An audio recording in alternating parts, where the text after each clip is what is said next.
Prix d'Amérique 1994 ou la vengeance du Belge. Tel pourrait être le titre du film qui se déroule sous nos yeux. Nous allons y retrouver plusieurs des protagonistes de l'édition précédente, dont Sikov, trotteur bien connu et redouté par tous les professionnels. À son sulky, Verbeek. De son prénom, Joseph. On a conservé Jos. L'entraîneur Jean-Loup Peupion l'a fait venir de Belgique il y a quelques années seulement, et très vite on a découvert son talent. Il accumule les succès et de toutes parts on a fait appel à lui. Avec ce même Sikov, par exemple, il a remporté l'an dernier le prix de France et le prix René Ballière, ou encore en Suède le prix de l'élite internationale. Jos et Sikov forment donc un tandem redoutable et redouté. Vourazy, la petite sœur du Grand Ourasi, est justement estimée par son entourage. Elle a déjà à son actif un prix de Paris. Et puis nous allons retrouver notre belle Suédoise, Queen Elle, qui remet donc son titre en jeu. Avec ses 3 chevaux, Sikov, Vourazy et Queen Elle, voilà un tiercé tout trouvé, pensent les turfistes qui ont peut-être oublié Ukir de Géma et son 67 contre 1, qui était venu s'intercaler entre Queen Elle et Vourazy. Les Français auraient-ils la mémoire courte, comme l'a dit un homme illustre ?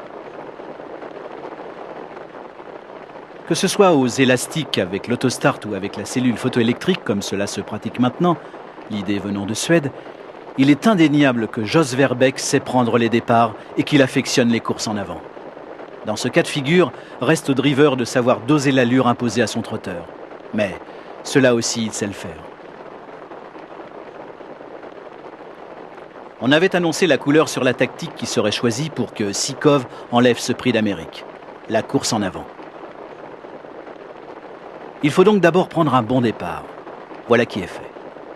Vrai Lutin et Ursulo de Crouet sont relégués dans le peloton et Sikov prend seul le commandement. À l'arrière-garde, Vourazy et Queen Elle ont paru surprises par ce déboulé. Ce n'est pas par bravade que Verbeek demande un nouvel effort à Sikov. Mais dès le passage aux tribunes, son plan avait prévu de prendre un très net avantage sur ses adversaires, qui sont Ursulo, Uno, Ulster du Cadran, Vrai Lutin et les autres. En plaine, on va compter une avance de plusieurs longueurs pour retrouver le peloton dans lequel certains drivers commencent à se poser des questions. Vu des tribunes, cette course est excitante, mais on s'interroge sur les chances de Sikov de pouvoir aller jusqu'au bout. Si oui, on va battre un record.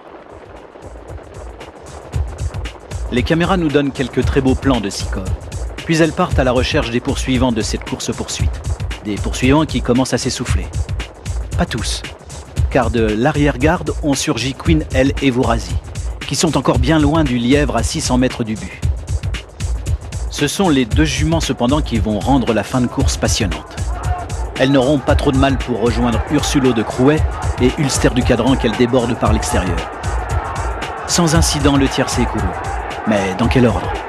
L'avance de Sikov diminue, surtout avec Vourazy lancé maintenant à plein régime et qui a débordé Queen Elle, mais ne pourra mieux faire. À l'impossible, nul n'est tenu. Jos Verbeek a donc gagné son pari. Et Sikov sera le nouveau détenteur du record de la course, 1:15. Nous aurons d'autres occasions pour reparler de Sikov, Vourazy et de ce Jos Verbeek.